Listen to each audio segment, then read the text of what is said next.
In the Asian American community, depression may say things like, you are a shame and an embarrassment to your family, you're a burden to others. Maybe you're possessed. Stop being negative. Think happy thoughts. Stop being lazy. Why are you being so focused? Just do better. Why are you being so weak? You're being punished by God. I've had 3 suicide attempts in my life.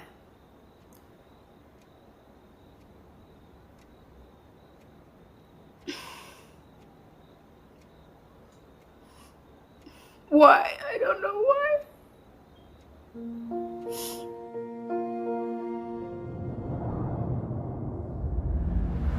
When I was in high school, my parents had financial difficulty and they were always not getting along and arguing.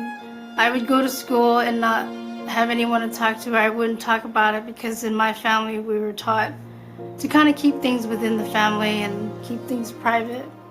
So I would go to school and just not talk. And I was about 15 years old and I started to feel alone and depressed. And I felt a lot of pressure actually from how I grew up or how I was raised to be the role model, the firstborn, and take care of my siblings. And things started changing. I started to feel confused and I couldn't think well after a while, and I started to keep to myself a lot. I actually started staying home, and after one day of not going to school, I actually felt safe. So I stayed home day by day. Days went by, weeks went by, and then my school friends were telling me what happened, what's going on with you. And my family was the same way, you know, why aren't you going to school? Why do you just want to stay home and sleep all day? But I didn't have any answers. I didn't know what to say. I just kept quiet and didn't say anything.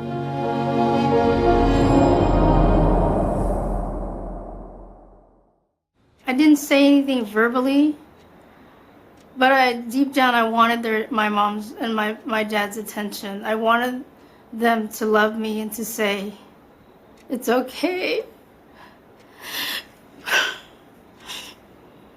But I didn't do that. As I explained last time, we do have little different programs over here. In many Asian countries, mental health is such a taboo thing. We're not supposed to talk about it. That's why when they first find out there's a possible mental illness going on, first thing is they'll try to ignore it. Asian families are very much achievement-oriented, attaining the best grades, the highest test scores, the best job. And it's not necessarily about, material wealth.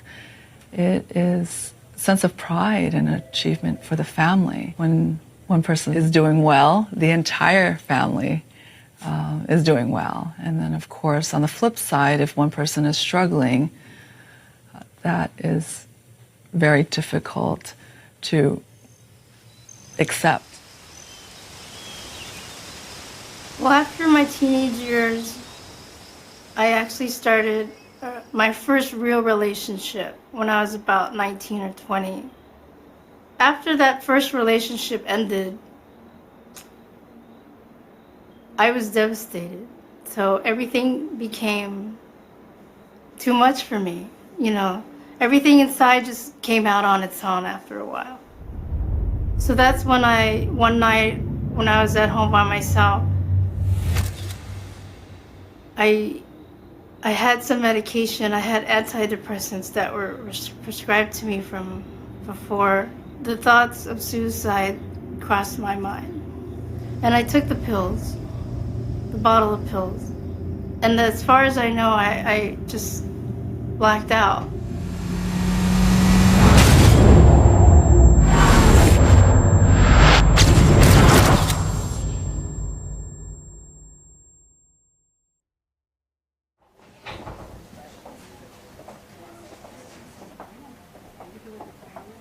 Warning signs are a little more difficult in the Asian American population because we know that it's common for them to hide their feelings and to internalize their feelings and not seek out mental health services. Their psychological symptoms will manifest in physical symptoms. So you may hear them complaining about having headaches and stomach aches, not being able to sleep well at night, feeling achy. It's easier to talk about physical stuff than it is mental health issues. Some things did change. Not with my family, though. Things did not change. I don't know if it's just culturally or if it has to do with stigma, but whatever the case is, my family did not talk about mental illness, even though I went through that. Overcoming that fear that a psychiatric diagnosis can trigger in the family is one of the first obstacles that we need to address. We need to put the diagnosis in some context that while, yes, it is a diagnosable condition, it's also a treatable condition. There is help available. There are agencies like ours that can provide the treatment in the language of the family's preference with sensitivity to their particular cultural needs, but also taking advantage of the Western medicine treatments that are available to address these conditions. I wrote this in 2006. I had certain thoughts in my head, so I wrote it all down. The title is Within, because it's a battle within myself. There's lines, for example, that say, I cry for a breath of happiness. It explains I actually yearn to just be happy. Can you hear the drumbeat of my heart? It relates to the percussive rhythms that I use in dance and pertains to my heart because sometimes my heart feels like a drum beat instead of something real. As the years went by, I started seeing a psychiatrist. I started therapy. I started talking about myself and my feelings. The one thing that took a lot of courage and a lot of effort for me was to accept that I have depression. Because it's so hard. You don't want to have anything to do with it. But one day I had to accept it after seeing a doctor and a therapist. They do help you. They've helped me a lot. But the main thing is that I had to help myself. So I touched base on myself as far as giving myself time to understand myself, who I am, who I want to be, and what I want to do, despite the fact that I live with this. Hello, you guys. How you doing today? Welcome back. We're today in our arts and crafts class. So actually, we're going to do something a little different. I'm going to have you guys do something with your emotions. What does that mean? I went to the wellness center at APCTC, and that's how I met Al in 2015. And I expressed to him, hey, I actually want to be a peer advocate. I want to work as a peer advocate here. So Glor was able to come up with some of the groups over here. One is Creative Movements Group, and the other one is the Arts and Craft Group. Of course, she runs some exercise group too, but between those exercises and physical activities, Glor is able to incorporate some of these affective learnings. I think it is very creative. She's able to use these day-to-day activities and then incorporate some of her interventions to teach them and guide them and then be more efficient in social engagement and interactions. I went back to school, actually earned a BA at a state college here in Southern California. Wow, look at that view. I continued going to APCTC and getting their services. I also like to dance. That's part of my coping skills.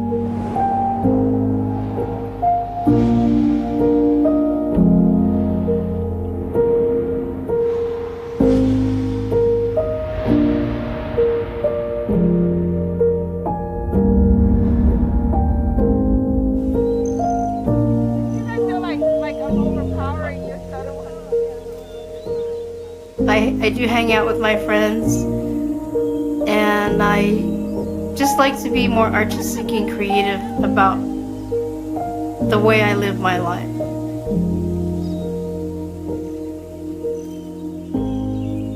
There is a lot in the world that you can hope for.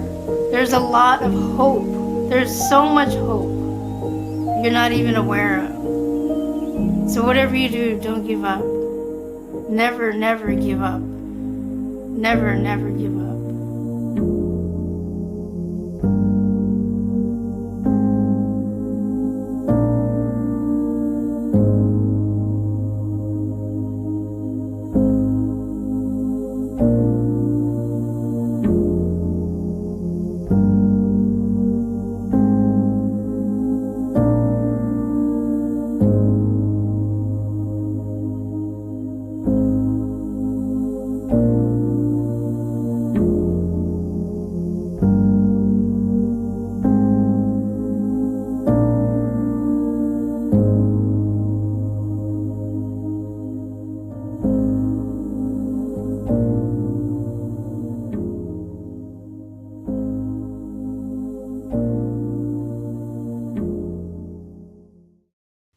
Hey, NBC News viewers, thanks for checking out our YouTube channel. Subscribe by clicking on that button down here and click on any of the videos over here to watch the latest interviews, show highlights, and digital exclusives. Thanks for watching.